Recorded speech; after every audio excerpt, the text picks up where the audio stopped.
Era agibile e fruibile fino al 10 novembre scorso, giorno in cui è scaduto il certificato di prevenzione incendi. Da allora ha chiuso i cancelli e il palacongressi del Villaggio Mosè ad Agrigento, oggi inagibile in attesa di interventi di manutenzione. E per adeguare la struttura alle norme sulla sicurezza occorrerebbero 60.000 euro, soldi che il Comune non ha e che non intende anticipare per conto della Regione, amministrazione alla quale è passata la proprietà della struttura. La Regione ha inserito il palacongressi tra i cosiddetti gioielli di famiglia da mettere in vendita.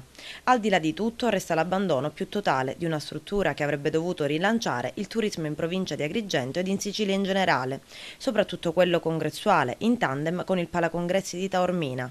Inaugurata nel 90 come sede congressuale in grado di ospitare 1.400 persone, la struttura si era ben prestata anche a convegni, seminari, workshop, mostre, esposizioni e spettacoli teatrali.